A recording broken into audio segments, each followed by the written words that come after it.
안녕하세요. 5월 23일 화요일 말드라에 오신 여러분들을 환영하고 축복합니다.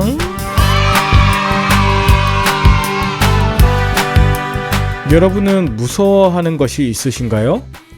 저희 둘째 이든이는 비둘기를 항상 무서워하는데요.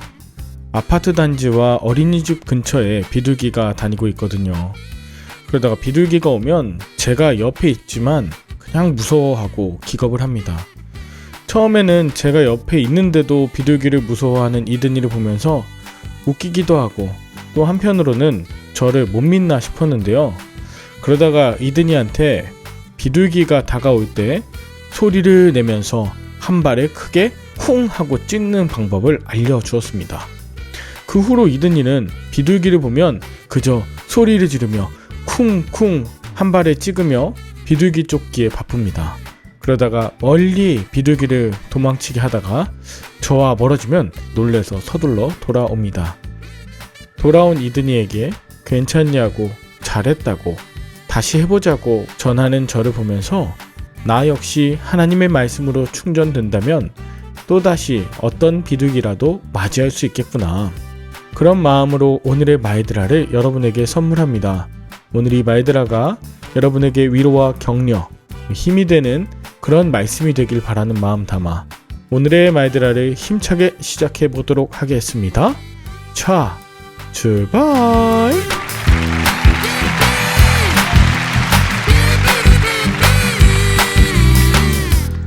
오늘은 사무엘상 17장입니다.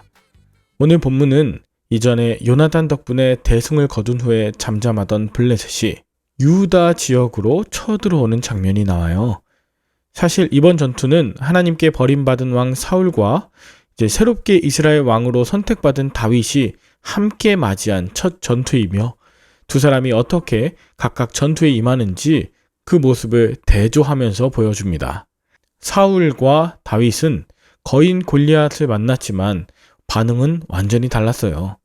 결과적으로 골리앗과의 전투 덕분에 다윗이 이스라엘 대중 앞에 나타나는 계기가 되었습니다. 오늘 본문을 살펴보면 블레셋은 강력한 철제 무기로 무장한 채 유다 지파의 지역으로 진격해 옵니다. 그때 이스라엘은 엘라 골짜기에 진을 치고 블레셋과 맞서게 되었죠. 블레셋이 아니었더라면 이스라엘은 훨씬 더 승승장구하면서 한편 교만해질 수 있었을 텐데 시시때때로 블레셋이 이스라엘로 쳐들어왔기 때문에 이스라엘은 늘 대비해야만 했습니다. 사실 이스라엘에게 블레셋은 눈의 가시 같은 존재이자 동시에 블레셋 덕분에 늘 하나님을 의지하며 겸손하게 기도할 수 있었습니다. 블레셋은 이스라엘에게 있어서 제거해야 할 대상이 아니라 내 믿음을 더욱 굳건하게 하는 존재가 된 셈이죠.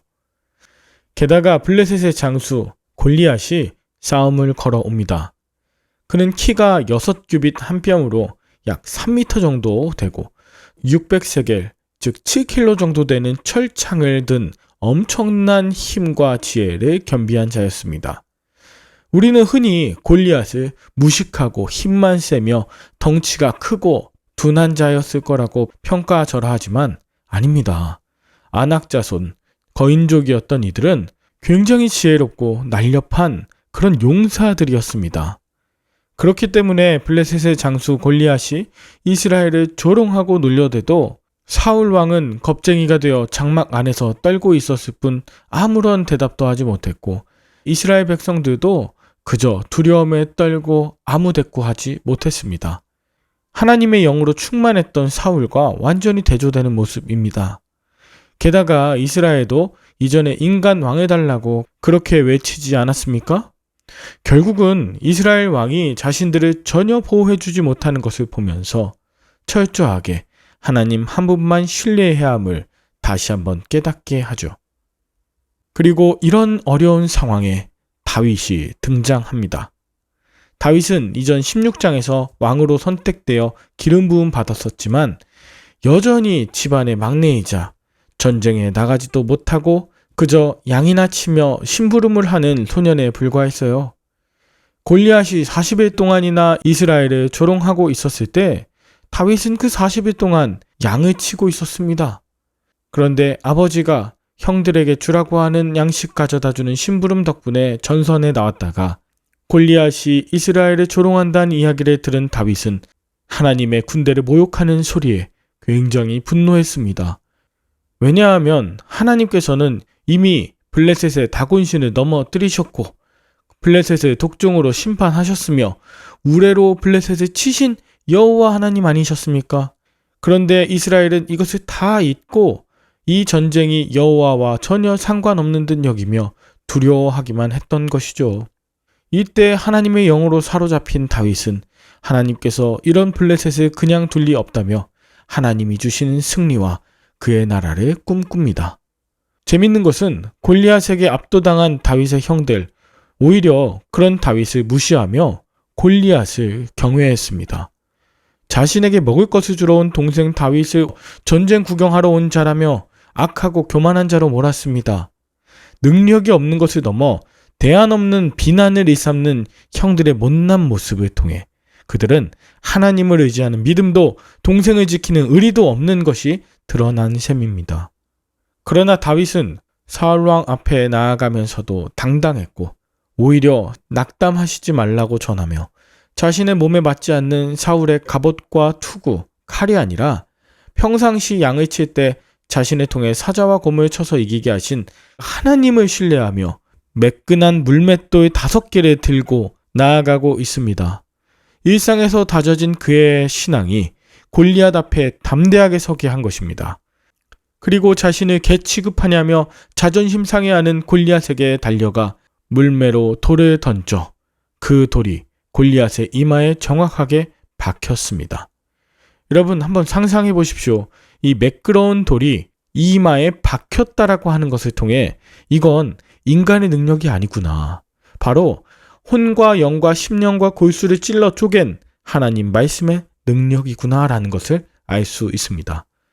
이처럼 골리앗이 40일 동안 허풍을 떠는데 잠재우는데 필요했던 건 그저 어린 다윗과 물매 그리고 돌 하나면 충분했습니다. 오직 하나님의 영으로 충만하여 이스라엘의 회복을 소망하고 꿈꾼 다윗에게 하나님은 그 놀라운 승리를 허락하게 해주신 것이죠. 여러분은 오늘 본문을 통해 무엇을 느끼셨나요? 여러분을 늘 긴장하게 하고 두렵게 만드는 블레셋은 무엇이며 또 내 앞에 40일 동안 조롱하는 골리앗은 무엇인가요? 문제 앞에서 책임을 져야 하는 왕 사울도 도움을 받아 감사해야 하는 가까이 있는 형들의 비난과 비방을 당한 적이 있었나요? 마지막으로 여러분이 평소에 하나님을 의지하며 승리를 경험하게 하는 말씀의 물맷돌, 찬양의 물맷돌은 무엇인가요?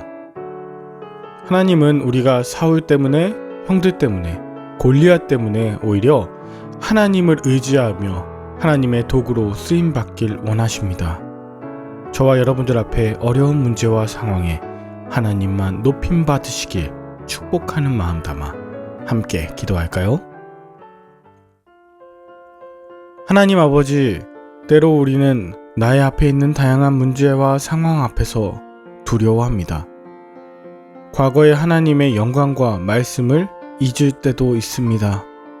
믿었던 사람이나 가까이 있는 가족들 때문에 시험 들고 도와줄 이가 없다며 실망하기도 합니다. 그런데 오늘 본문을 통해서 이미 세상을 이기시고 승리하신 하나님을 찬양하며 말씀을 붙들게 하심에 감사합니다. 만군의 하나님 여호와와 함께 오늘도 담대하게 하여 주시옵소서. 세상의 가치와 법칙이 아니라 하나님의 능력으로 오늘도 승리하게 하여 주시옵소서. 예수 그리스도의 이름으로 기도 올리옵나이다. 아멘. 오늘도 말들하라는 물맷돌 들고 승리하시길 바라며 저는 내일 다시 찾아뵙도록 하겠습니다. 샬롬.